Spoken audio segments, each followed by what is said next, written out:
الحمدللہ والصلاة والسلام علی رسول اللہ۔ حنبلی فقہائے کرام اور دیگر کے ہاں ضعیف حدیث پر عمل۔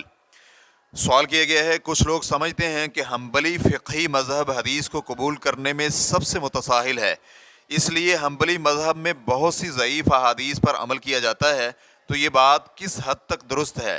الجواب بعون اللہ سبحانہ وتعالی۔ امام احمد رحمہ اللہ کا استدلال اصول خمسہ پر قائم ہے۔ نمبر 1 قرآن کریم اور صحیح حدیث۔ نمبر 2 صحابہ اکرام کے فتاویٰ، چنانچہ اگر کسی صحابی کا فتویٰ موجود ہو اور صحابہ میں سے ہی کوئی اس کا مخالف نہ ہو تو اسے قابل اعتبار سمجھتا ہے اور کسی اور کی جانب نہیں جاتا۔ نمبر 3 اگر صحابہ اکرام میں اختلاف ہو تو پھر صحابہ اکرام کے اقوال میں سے کتاب و سنت کے قریب ترین قول کو اختیار کرتا ہے اور صحابہ اکرام کے اقوال کو چھوڑ کر نیا قول نہیں اپناتا، اور اگر کسی کے قول کی کتاب و سنت سے موافقت واضح نہ ہو تو تمام اقوال ذکر کر دیتا ہے اور کسی کے قول کو بالجزم نہیں اپناتا۔ نمبر 4 مرسل اور ضعیف حدیث کو بطور دلیل تسلیم کرتا ہے۔ نمبر 5 قیاس۔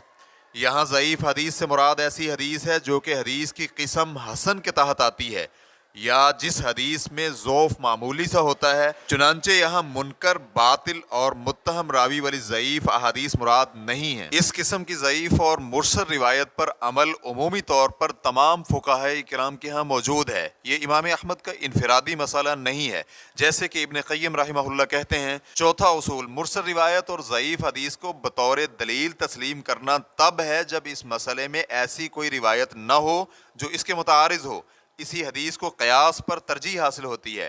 یہاں ضعیف سے مراد ایسی روایت نہیں ہے جو کہ باطل، منکر اور متہم راوی کی روایت ہو، کیونکہ ایسی روایت کو قبول کرنا اور اس پر عمل کرنے کی تو کوئی گنجائش نہیں ہے، بلکہ یہاں ضعیف حدیث صحیح حدیث کی ہی ذیلی قسم ہے اور حسن درجے کی روایات کی اقسام میں آتی ہے۔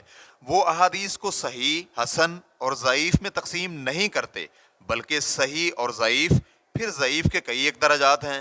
چنانچہ اگر متعلقہ باب میں کوئی ایسا اثر نہ ملے جو اس سے متصادم ہو، نہ ہی کسی صحابی کا قول ملے، نہ ہی اجماع اس کے خلاف ہو، تو پھر ایسی حدیث پر عمل کرنا ان کے ہاں قیاس پر عمل کرنے سے زیادہ بہتر ہے۔ تمام کے تمام اہل علم اور ائمہ کرام امام احمد کے اس اصول کے مجموعی طور پر ہم نوا ہیں، کیونکہ ان میں سے ہر ایک نے کسی نہ کسی مسئلے میں ضعیف حدیث کو قیاس پر ترجیح دی ہے۔ جیسے کہ امام ابو حنیفہ رحمہ اللہ نے نماز میں قہقہہ لگانے والی حدیث کو خالصتاً قیاس پر ترجیح دی ہے، حالانکہ محدثین کرام کا اس حدیث کے ضعیف ہونے پر اجماع ہے۔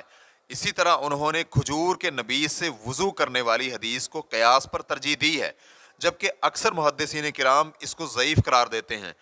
اسی طرح انہوں نے حدیث زیادہ سے زیادہ حیض 10 دن ہے، اس کو خالصتاً قیاس پر ترجیح دی ہے، حالانکہ تمام محدثین کا اس کے ضعیف ہونے پر اتفاق ہے، کیونکہ 13ویں دن آنے والا خون 10ویں دن آنے والے خون کے ساتھ تعریف، حقیقت اور صفات میں مکمل یکسانیت رکھتا ہے۔ اسی طرح حدیث 10 درہموں سے کم حق مہر نہیں ہے، اس کو خالصتاً قیاس پر ترجیح دی ہے، حالانکہ تمام محدثین کا اس کے ضعیف ہی نہیں بلکہ باطل ہونے پر اجماع ہے، کیونکہ قیاس یہ ہے کہ حق مہر در حقیقت شرمگاہ کے عوض میں معاوضہ ہے، اور معاوضے میں فریقین جس پر راضی ہو جائیں وہ ٹھیک ہوتا ہے، چاہے معاوضہ تھوڑا ہو یا زیادہ۔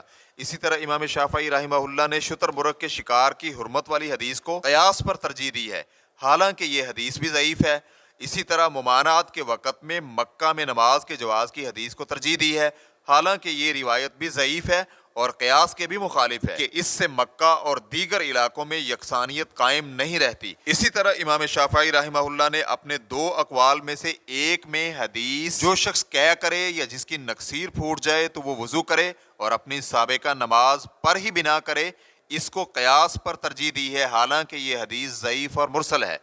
اسی طرح امام مالک رحمہ اللہ مرسل اور منقطع احادیث سمیت بلاغیات اور صحابی کے قول کو قیاس پر ترجیح دیتے ہیں۔ ریفرنس کے لیے دیکھیے اعلام الموقعین جلد نمبر 1 صفحہ نمبر 25۔ اس بنا پر یہ کہنا کہ اس مسئلے میں حنبلی موقف متساہل ہے، یہ بات درست نہیں ہے۔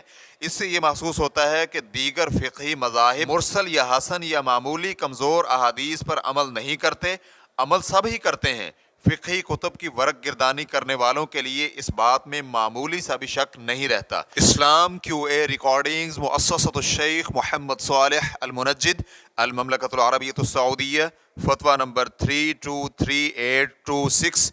والسلام علیکم ورحمۃ اللہ وبرکاتہ۔